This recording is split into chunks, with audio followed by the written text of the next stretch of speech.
para mí es un enorme gustazo, un enorme placer comunicarme en este transcurso que estamos haciendo del Ramadán, que es la Pascua árabe, musulmana, con mi hermano y compañero, el diputado Rafael Araya Madrin, diputado del Consejo Nacional Palestino, presidente de la Confederación Palestina Latinoamericana y del Caribe y miembro del Comité Central de la Organización para la Liberación de Palestina. ¿Estuve bien, Rafael, o me equivoqué? Estuvo perfecto, Martín, qué gusto saludarte. Qué grande, pero estás bárbaro, Rafael, ¿viste? Qué pinta la de Rafael Araya Madrin, por favor, Pero los años no pasan gratis, Martín. No, bueno, pero estamos ahí y seguimos en el camino, trazando huella. Así es, a disposición, mi hermano. Bueno, Rafael, vos sos una de las personas más autorizadas para abordar este tema doloroso, complejo, que realmente es un atentado a la cultura humana, ¿verdad? A la civilización, a la violación de los más elementales derechos humanos, y un tema sobre el cual se habla mucho. Hay personas que hablan mucho pero conocen poco, ¿verdad? Conocen poco de la geografía, conocen poco de los actores del conflicto, conocen poco de la historia, conocen poco inclusive de los aspectos religiosos que también tienen que ver con este problema en el cual se encuentra inmerso el heroico pueblo de Palestina, que está atravesando una situación realmente terrible, es un calvario, que están buscando la propia eliminación de su cultura, de su etnia y física del terreno. Por eso yo lo presenté en la difusión con dos términos para mí emparentados, que tienen que ver con la Shoah, y con lo que los árabes llaman, y precisamente los palestinos, la Nakba. No sé qué opinás al respecto y te paso la pelota. Y además te cuento que tenemos una invitada hoy que se llama Nuria, que también, bueno, por ahí te va a formular alguna que otra preguntita. Gracias, Martín, es un placer, gracias por el espacio, gracias por la invitación. Realmente es un gusto estar compartiendo este programa contigo. Y bueno, lo que hay para decir de Palestina es tanto que... Pero tú has puesto un acento en un tema que es especial, que es la destrucción de la cultura, la destrucción de la educación, la destrucción de la salud. Veíamos esas imágenes espantosas del bombardeo que significó 300 muertos en el hospital Al-Shifa. Terrible. El hospital más grande de la Franja de Gaza, de la provincia de Gaza. Y tenemos estas cosas de agresiones selectivas como por áreas, porque también te puedo decir que las cinco universidades de la Franja de Gaza fueron destruidas hasta los cimientos. ¡Qué barbaridad! Fueron bombardeados barrios donde vivían profesores y más de 80 académicos asesinados por los bombardeos israelíes. Es decir, cuando ves que las casas matrices de la educación superior están siendo eliminadas y arrasadas, eso no es gratuito, Martín. Eso es plantear que la cultura de un pueblo es una amenaza para esta ultraderecha religiosa israelí, para el régimen sionista. Es una amenaza que existan niveles altos de cultura. Palestina hasta los años 80 tenía la más alta cantidad de profesionales universitarios del mundo en proporción a la cantidad de habitantes palestinos que vivían en Palestina. Mirá vos. Hoy la Universidad de Bill-Gates, según el ranking de la Universidad de Cambridge en Inglaterra, esa Universidad de Bill-Gates, que es la más importante universidad palestina, figura en el nivel 18 de su ranking académico, y la Universidad de Tel Aviv, siendo la mejor de Israel, figura en el lugar 30. Entonces, eso nos da una idea de lo que significa la educación para el pueblo palestino. El pueblo palestino es un pueblo que se desvive por educarse, y cuando tú les preguntas el por qué, ellos te dicen: necesitamos prepararnos para el día en que tengamos que administrar nuestro propio Estado, ser mejores en donde estemos, ser los más idóneos, los más especializados y los más aptos para cumplir las tareas que va a significar la creación de un Estado palestino. Es decir, se hace todo mirando esa visión de futuro, para lo cual ningún sacrificio es suficiente, Martín. Y esa es la mentalidad y ese es el nivel de conciencia que lleva sobre sus hombros el pueblo palestino, aspirando a ser aceptado, recibido y acogido en el seno de las naciones como uno más dentro de los pueblos del planeta, ¿no? Claro, vos sabés que dijiste algo muy importante, que cuando te referiste a la parte agresora de este conflicto, hablaste del sector de la sociedad israelí que es ultraortodoxo, de derecha y sionista, porque yo creo que hay que también aclarar y hacer hincapié en una circunstancia que creo que tenemos que hacer docencia al respecto, y que los medios de comunicación masiva no se refieren bien al tema. No sé si por falta de formación o porque hay una intencionalidad dirigida a ello. Y es el siguiente: esta agresión que ya lleva 6 meses, en donde evidentemente hay una falta de proporcionalidad en la fuerza, ¿no? Ha llevado a que a nivel internacional el pueblo palestino haya recogido grandes manifestaciones de apoyo y de solidaridad. No solamente en lo que podría ser el Asia Menor o el Medio Oriente, en el África, sino también en Occidente, inclusive en ciudades como las de Nueva York, ¿no?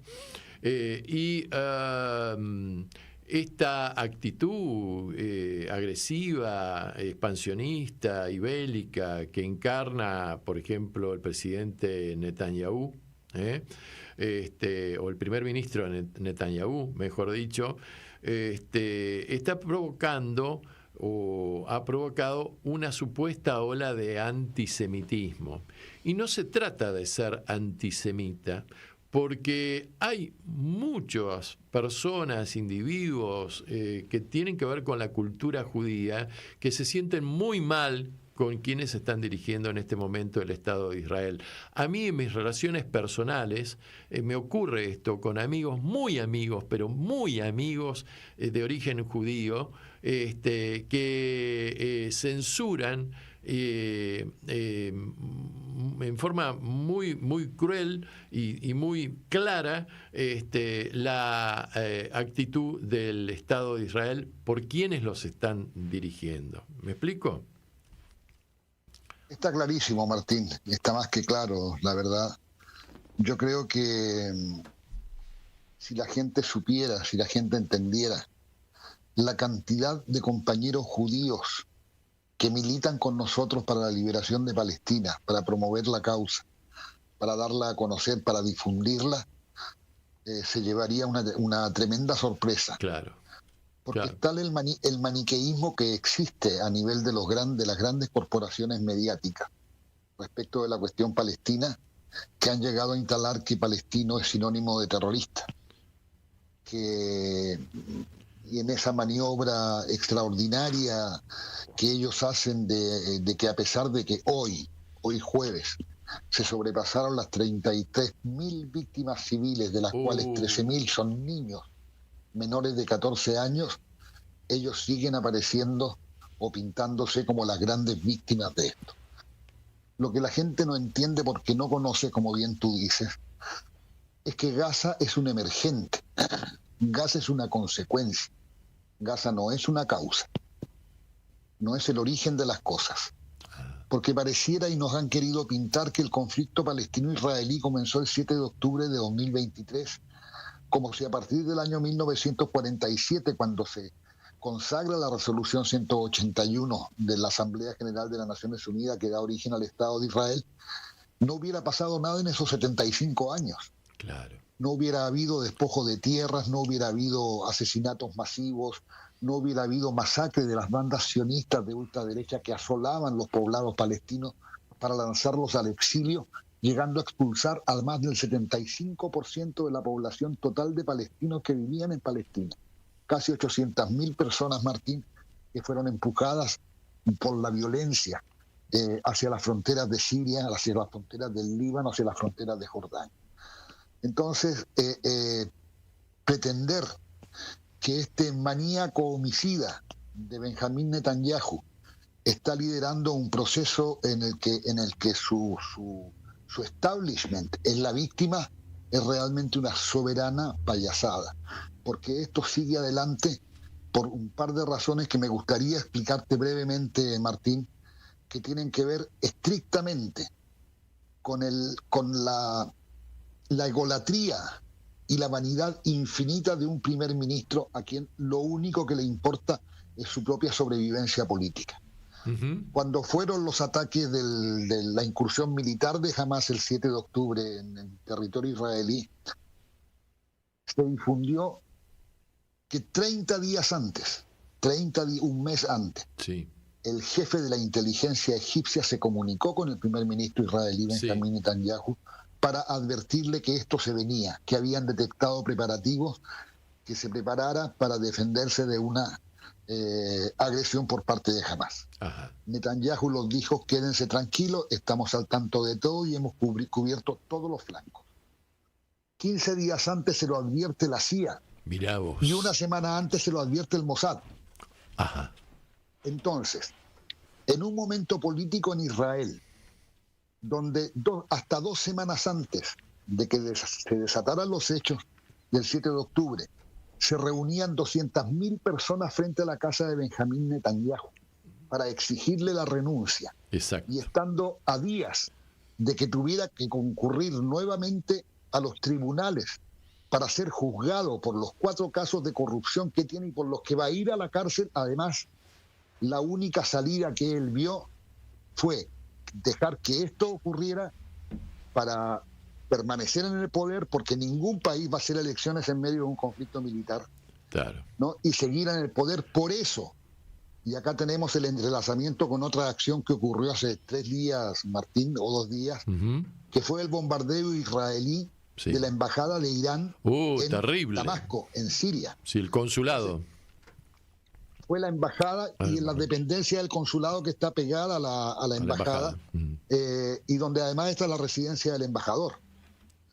Entonces, estas acciones, más allá de su odio proclamado a la República Islámica de Irán, tiene precisamente el objetivo de fondo de regionalizar el conflicto, de exigir y de hacer que otros actores ingresen a esta guerra, a esta confrontación, no precisamente para conservar el poder, para seguir sobreviviendo políticamente y para que no lo echen al tacho de basura de la historia, porque ese es el futuro de Benjamín Netanyahu, que hoy es, políticamente hablando, Martín, un muerto caminando.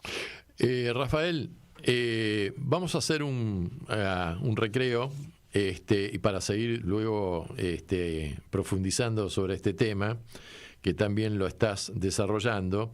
Y qué mejor que pasar un tema de un paisano, se llamaba, o se llama, para mí no murió porque está presente con su obra, Fuad Jorge Yuri, mendocino, nacido en Las Catitas, el mejor director de cine del país,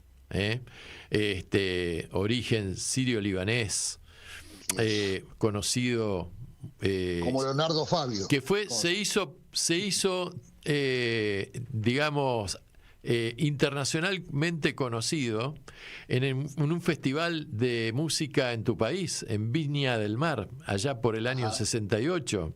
Estamos hablando de Leonardo Fabio, justamente, del gran Leonardo Fabio. Y cada vez que estoy con vos paso a algún paisano así de origen árabe, porque me acuerdo ahora que el año pasado pasamos un tema de Jorge Cafrune, ¿te acordás? Maravilla, otro sirio libanés. Claro, otro paisano, otro turquito. Así que, bueno, vamos a escuchar del gran Leonardo Fabio una canción con un aire así de carnaval, que se llama La Muy Mimosa. Y después nos volvemos a encontrar, Rafael. Será un placer. Anochece en Buenos Aires, que no es poco, para que la radio comunique y la memoria sea un ejercicio.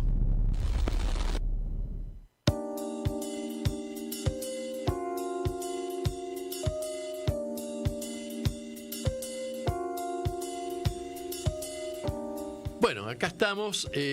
Bueno, le mandamos un gran saludo a Edwin Celius, que es consejero político de la Embajada de Haití, y a Osvaldo Áviles, uno de nuestros oyentes más fieles.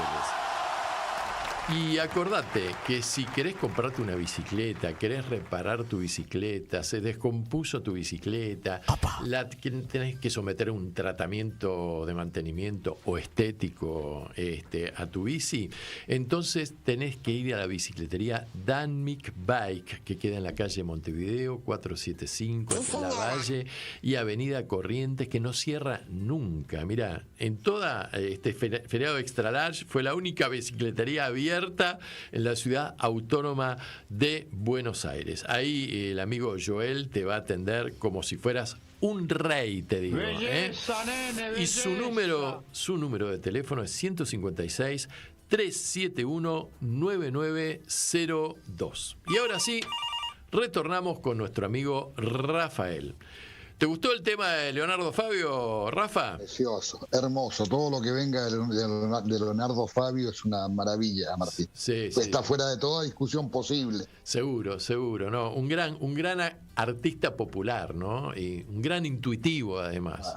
Y un gran obsesivo con el laburo, porque era obsesivo el tipo, ¿viste? Así que nosotros siempre pasamos una vez al mes un tema de Leonardo Fabio y lo recordamos.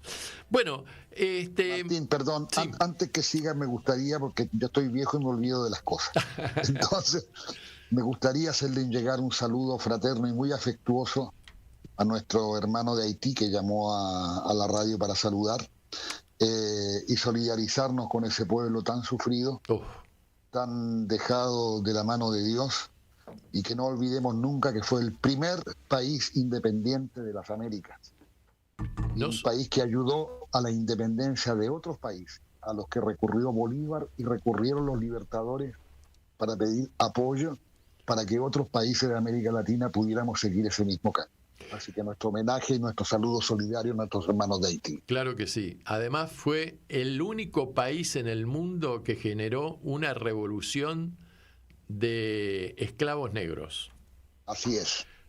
Así es. Porque, bueno, podemos hablar de Espartaco y qué sé yo, pero Espartaco en definitiva era un gladiador italiano, ¿viste? Era latino, era blanquito, ¿viste?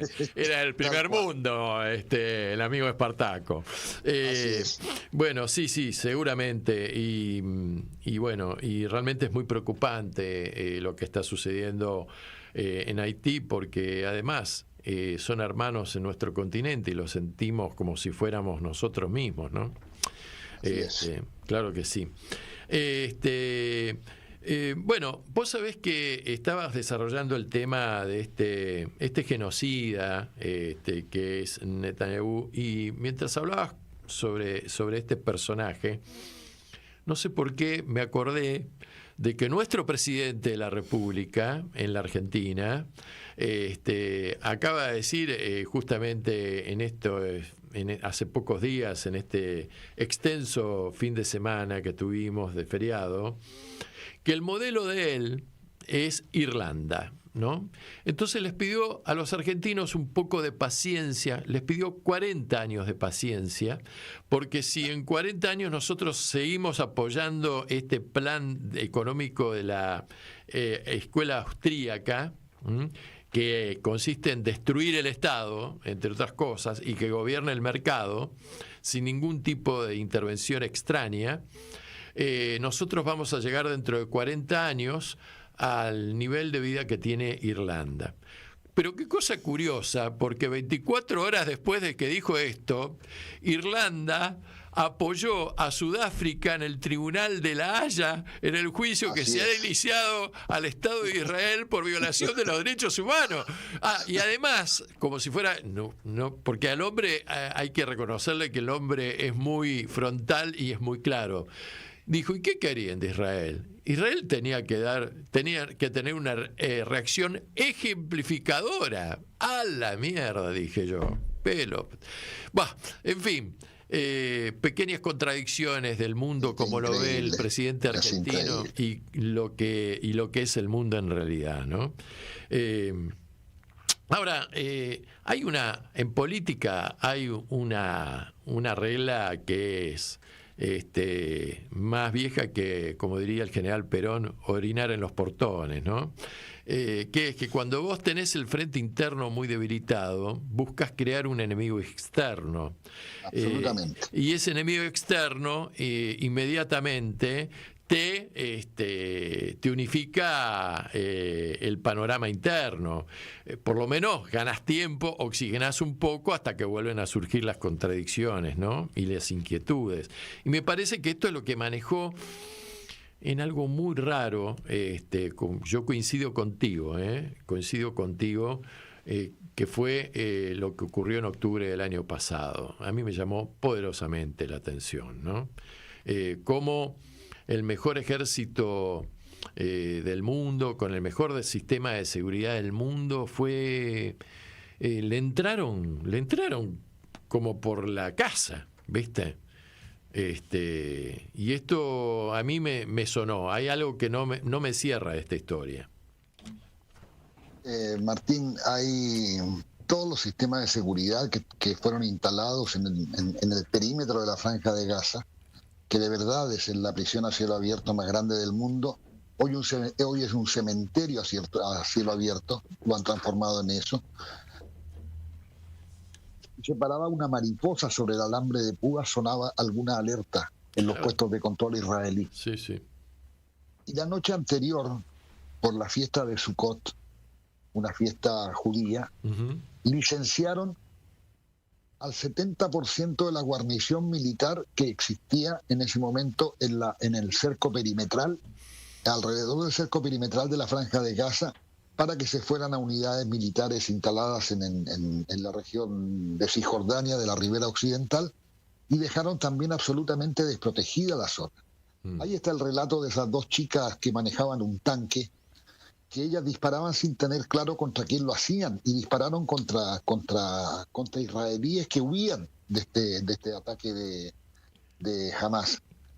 Hay muchos vehículos de asistentes a la fiesta electrónica que había, que están agujereados en el techo por helicópteros israelíes que también, digamos, victimizaron a participantes de esa fiesta. Es decir, no tenían ni soldados suficientes ni equipos suficientes, y el desconcierto era tan grande, digamos, que llegaron incluso a morir muchos por lo que se llama, entre comillas, fuego amigo. Yo no estoy ni exonerando jamás ni disculpándolo, porque yo creo que es realmente, y esto lo digo de corazón, es imperdonable el involucramiento de civiles en conflictos armados, y sea quien sea, sea quien sea. Entonces, cuando a mí me hablan de la resistencia, sí, Palestina resiste, Palestina es un pueblo en resistencia. Exacto. Pero que esa resistencia nos sirva como cortina para tapar cuestiones que son tan aberrantes como involucrar a civiles o tomar civiles como rehenes, que tampoco lo acepto, ¿no? Porque los enfrentamientos se dan entre gente armada, entre soldados, entre combatientes de dos bandos. Eso quiero ser absolutamente claro, Martín. Sí, estamos de acuerdo. Yo comparto contigo lo que vos decís, porque si no, uno deja de lado el humanismo. Por supuesto. Y nunca tenemos que permitir eso, porque si no, entonces empezamos a aceptar la llamada doctrina de seguridad del Estado, el terrorismo del Estado, la doctrina nacional de seguridad. Es complicado el tema, ¿eh? Claro. No. Hago uso de esa frase, es como comerse al caníbal, ¿no? Te transformás en un caníbal. ¿Y sabés qué pasa? Los hombres, que somos animales sociales, pero somos animales en definitiva, que vivimos en comunidad. De cuentas, sí. Cuando perdemos los frenos inhibitorios, esto se ve en derecho, ¿no? Cuando uno pierde la racionalidad, se ceba. Entonces, ¿qué es lo que ocurre? Es como un perro. Cuando el perro es dócil, cuando el perro te atacó y vos lo tenés que sacrificar, porque ese perro se transformó en un perro salvaje y un ser humano se puede transformar en un jabalí. Y esto es lo que me parece que de un lado y del otro, en determinados sectores, no estoy generalizando, está ocurriendo en el conflicto. Se está gozando la muerte. Hay sectores que gozan la muerte. Hay sectores que gozan el sufrimiento del hermano, porque en definitiva es impresionante. Si vos te pones a pensar, judíos y árabes no comen jamón. Claro. No comen jamón. Judíos. Quiero hacerte una salvedad en esto de la docencia de la que tú hablabas al principio, Martín. Sí. Hablar de judíos y árabes no es una forma, no voy a decir correcta, pero bueno, sí. Por la sencilla razón de que existen judíos árabes. Exacto. O sea, se está mezclando una idea de nacionalidad con una idea religiosa. Exacto. O sea, israelíes y árabes, judíos y musulmanes, es decir, hagamos la relación entre factores iguales, ¿no? Pero vos sabés qué interesante, mirá, diste en la tecla. Ayer a la noche, 11:30 de la noche, hablo por teléfono con un amigo, Daniel, que es de origen, Daniel Iserman se llama, ¿no? Y tocamos este tema y me dice Daniel, pero es una locura, porque en el ejército, en Israel hay judíos árabes, y en el ejército israelí hay judíos árabes que están peleando contra los palestinos, que son... Claro. Y hay palestinos que están por ahí matando a judíos árabes, que son hermanos. Claro. Entonces es una cosa que esto va a costar mucho reencauzarlo, ¿no? Martín, los judíos samaritanos que viven en la región de Hebrón, en la Cisjordania ocupada, es la tribu judía más antigua de la que se tiene conocimiento. Mirá vos. Y son palestinos. Mirá vos. Se negaron además a recibir la ciudadanía israelí, ¿no? Claro. Bueno, a mí yo lo veo esto, con cierto espíritu crítico, desde afuera. Me llama la atención lo siguiente. Dentro del mundo árabe, musulmán, aparecen algunos grupos extraños, como de mi punto de vista el ISIS, que mucho no se sabe muy bien el origen, a quién responde, por quién fueron entrenados, y hasta inclusive el grupo, te diría, por ejemplo, el ISIS en muchas oportunidades quiso cautivar a la resistencia palestina, y los palestinos, con una gran cultura política, le dijeron muchas gracias, no, en esta no, con ustedes no nos prendemos, ¿no? Martín, hay una pregunta referida a eso. ¿Por qué ISIS jamás atacó a Israel? Claro. ¿Y por qué atacó el otro día a Moscú? Claro. Hicieron una masacre en Moscú el otro día. Hillary Clinton, después del asesinato del coronel Gaddafi, vil asesinato del expresidente de Libia, se jactó, dijo, nosotros creamos a ISIS, nosotros creamos a Al-Qaeda. Acuérdate de los Freedom Fighters de Afganistán, los luchadores de la libertad, los mujahidines afganos que fueron recibidos en la Casa Blanca por el expresidente Ronald Reagan y que los formaron, los educaron, los armaron para combatir, por supuesto, la presencia soviética en Afganistán. De ahí viene todo esto. Claro.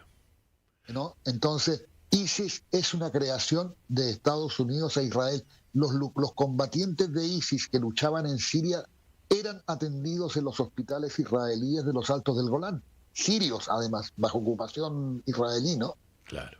Entonces, ¿de qué hablamos? Porque dicen Hamas es ISIS. No, Hamas no es ISIS.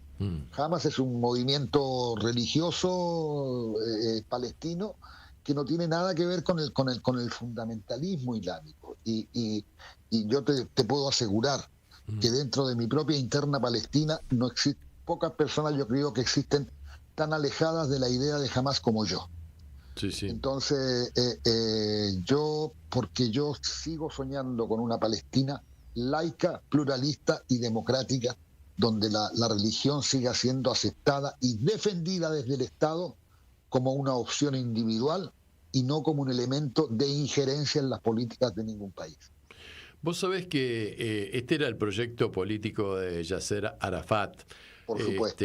Vos sabés que acá hubo un embajador palestino que se llama apellido Akel, no me acuerdo ahora el nombre, Sí.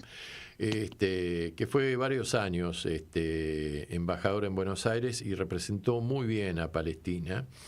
Y un día charlando con él me dice, el proyecto político nuestro de la OLP y de Arafat no es destruir Israel. El proyecto es un Estado laico, el proyecto es un Estado independiente y el proyecto es un Estado que conviva con Israel y conformar lo que en esa época se hablaba que era el mercado común del agua, que es algo que falta en la región, tanto a los israelíes como a los palestinos. Sí, por supuesto. No hay agua. Por Entonces, supuesto. en base a la capacidad de ambos pueblos que compartieron el sufrimiento, lo que es pasar por el sufrimiento en serio, se podían realmente elaborar un proyecto político muy interesante que fue el que quisieron impulsar Yitzhak Rabin y Yasser Arafat. Y mira que Rabin era de los militares más duros que existía en Israel para combatir a la OLP. Pero finalmente fue capaz de entender que la solución del conflicto no pasaba por el terreno militar, sino por el terreno del diálogo, por el terreno de la negociación patrocinada por terceros países. Desde ahí que surgen los acuerdos de Oslo, con el apoyo del cuarteto, con el apoyo de Naciones Unidas. Y fue tan potente la señal de Rabin y Arafat que a Rabin lo asesina un terrorista judío. Exactamente. Un terrorista israelí. Exactamente. Sí. No lo mató un árabe, o un palestino, o un musulmán. No, lo mató un fanático ultra ortodoxo israelí, ¿viste? Así es. Rafa, te propongo que vayamos al último tema. Estuvimos hablando de Haití, del sufrimiento de nuestros hermanos haitianos, y el tema que vamos a escuchar ahora es de otro gran cantante popular argentino que se llama Pedro Aznar, y el tema... Maestro. Un maestro, excelente. Y además el tema interpreta un tema que es de autoría de un poeta brasileño y que se llama La carne, el tema, ¿no? Y habla que la carne más barata del mercado es la carne negra. Escuchamos este tema y luego allá cerrando el programa, me gustaría tratar contigo cuál es tu análisis de cómo se destraba este tema del conflicto. No lo quiero llamar guerra porque en una guerra hay dos ejércitos que se enfrentan. Eso es. Y acá hay un conflicto cruel de un ejército muy bien preparado contra milicias de resistencia frente a ese ejército que tienen otro poder de fuego. ¿Cómo se está destrabando? ¿Qué es lo que, desde tu punto de vista y análisis, sería necesario para reencauzar un camino de paz? Lo escuchamos a Pedrito Aznar y retornamos. Anochece en Buenos Aires, que no es poco.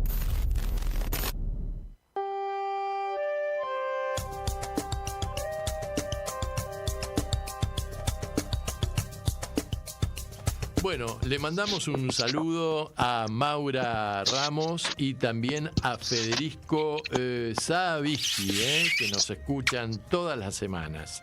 Bueno, Rafa, tenemos hasta las 20:05, tenemos 8 minutitos para cerrar el programa. ¿Y cómo se destraba este bolonqui? Mira, tú al principio hablaste de una cuestión que ha sido realmente maravillosa de observar, que es la reacción de los pueblos, Martín. Ver esas manifestaciones de 500, 600 mil personas en Londres, de verlas en Washington, en Nueva York, en París, en Berlín, donde fueron expresamente prohibidas, y donde, al igual que en París, en Berlín se prohibió el uso de banderas palestinas, de símbolos palestinos, y fueron millares de banderas y de símbolos palestinos que estaban en las calles protestando, y eso esta vez al menos no ha pasado desapercibido para los gobiernos. Aquí hay un actor que es clave, Martín, que son los Estados Unidos de Norteamérica, para variar y como siempre. Sí. Biden tiene una batalla muy dura que dar, que es su candidatura a la presidencia del país. Sí, sí. Y resulta que por primera vez, tú debes haber reparado en esto, surgió una forma de votar que se llama voto no comprometido en las primarias demócratas. Ajá. Entonces la persona votaba por Biden, pero abajo escribía voto no comprometido. Uh-huh. Eso es un mensaje al candidato de decir, mira, te apoyamos, pero esto no es incondicional, digamos, sujeto a determinadas condiciones. Y en Estados Unidos se ha dado una cuestión tremenda, que es el condicionamiento del voto de los sectores jóvenes, de los sectores universitarios, de la enorme cantidad de comunidad árabe que hay en Estados Unidos, es que si no se detiene el genocidio de Gaza, no lo van a apoyar a Biden, no van a emitir su voto en las elecciones generales, y eso condiciona y hace peligrar la continuidad de Biden y su reelección como presidente de los Estados Unidos. Uh-huh. Esto tiene una particular relevancia, por ejemplo, en el estado de Michigan, donde está la comunidad árabe más grande de los Estados Unidos. Mirá vos. Y ellos fueron muy explícitos en decirle a Biden, si usted no detiene esto, no va a tener nuestro voto, porque gracias a ese voto, en las elecciones anteriores pudo ganar la primaria de Michigan, porque quien no gana Michigan no es electo presidente de los Estados Unidos. Es así de concreto. Ajá. Entonces creo que es impensable volver al statu quo existente al 6 de octubre de 2023. Tenemos manifestaciones, tú hablabas de Irlanda, Eslovenia, España, Malta y Bélgica van a plantear su reconocimiento simultáneo al Estado palestino tal como existe hoy, lo cual significa un quiebre absoluto en la posición genuflexa que la Unión Europea ha tenido en apoyo del Estado de Israel. Y esto marca un punto de quiebre, marca un antes y un después, porque realmente ya no es una cuestión entre los Estados Unidos y los países árabes, es una cuestión de la humanidad, claro, de que Palestina tiene que ser reconocida como un Estado, tiene que ser reconocida ahora ya como miembro pleno de las Naciones Unidas y ser consagrado como un país bajo ocupación militar. Claro. Porque eso es lo único que va a lograr las resoluciones de la ONU, que se puedan establecer medidas coercitivas en contra del Estado de Israel, como la suspensión de la entrega de armas, como la suspensión de los acuerdos bilaterales de comercio, como existen ahora. Están amenazando ya la Unión Europea a Israel con que van a suspender, se está proponiendo en el Parlamento Europeo, la suspensión de todos los acuerdos arancelarios con el Estado de Israel, lo que significaría un cataclismo económico para el Estado de Israel. Entonces, súmale a eso la Corte Internacional de Justicia, la Corte Penal Internacional. Yo creo que Netanyahu cometió el peor error de su vida al iniciar esta masacre, este genocidio en la Franja de Gaza, porque esto realmente es un, como diría Calabró, un pelotazo en contra. Ajá. Que realmente le va a jugar muy en contra, y será esa misma comunidad internacional que creó al Estado de Israel la que se encargue de replantear las reglas de juego y crear definitivamente un Estado palestino soberano sobre la frontera de 1967 en Cisjordania, en Gaza y en Jerusalén Oriental. Martín. Y con el desmantelamiento también de las colonias, ¿no? No, es que eso es básico. Claro. O sea, y ahí hay un problema que está siendo cada vez más insoluble. O sea, ¿cómo haces para retrotraer la situación y despejarla de estas colonias promovidas desde el Estado de Israel, financiadas por el Estado de Israel con créditos blandísimos a los que se ofrezcan para ir a colonizar el territorio palestino? Entonces, ¿cómo echas de ahí o llevas a Israel a 700.000 personas?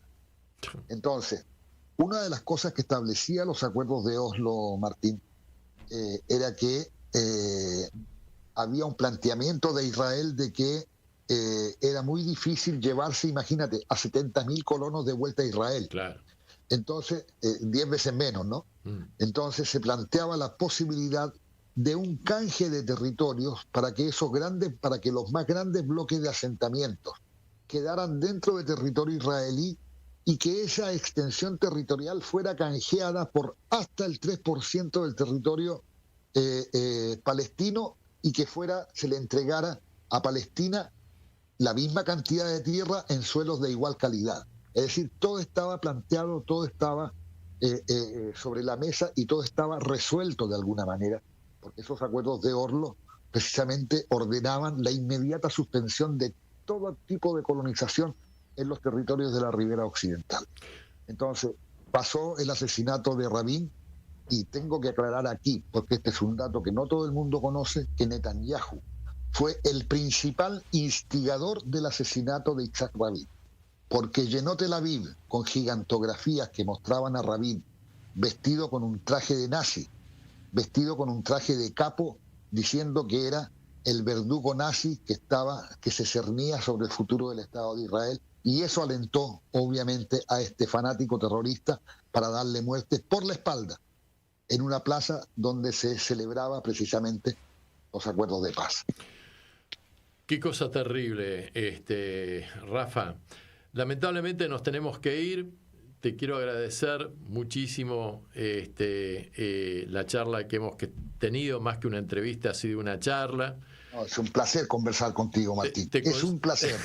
Para mí también. Yo te considero mi hermano, realmente. Así es recíproco, hermano. Y realmente es uno de las medallitas que llevo, ¿no? Tu amistad y tu relación, que me enaltecen, realmente. No. Cualquier novedad que tengamos, no dudes en... Bueno, estamos comunicados desde ya. La difundimos, abrazamos con nuestro corazón a todo el pueblo palestino, y también a los sectores de la sociedad israelí que quieren ponerle fin a este conflicto, porque hay algo que tiene que prevalecer si nos autoestimamos un poco más como seres humanos, generadores de cultura, que es la paz. No generar un hecho cultural en la guerra, sino generar el hecho cultural de la paz. Así Martín, que... me queda acotar solamente, comentarte una cosa que me pasó hoy, porque yo intercambio muchos mensajes con un querido amigo, un hermano que es un diputado israelí que se llama Ofer Kasif, que hoy me mandó un mensaje con fotos y videos de cómo fue expulsado hoy de la Knesset, de la sesión del Parlamento israelí, por haber dicho que el ataque al hospital Shifa era un crimen de guerra. Entonces tenemos estos israelíes que, contra todo el aparato represivo de Israel, que es muy represivo con la disidencia, son capaces de seguir levantando la voz en favor de la convivencia, en favor de la paz. Y esa paz que no es la ausencia de violencia, Martín, sino hechos de justicia sobre el terreno. Y entonces, sobre esa base también, yo quiero reiterarte mi afecto, mi profunda gratitud por esta invitación y estoy siempre a tu disposición, hermano querido. Samalek aleikum. Aleikum salam. Nos vemos. Querido, nos vemos. Un gran abrazo. Gracias por todo. Chao, Martín. Bueno, nos vamos y nos vamos rápido hoy.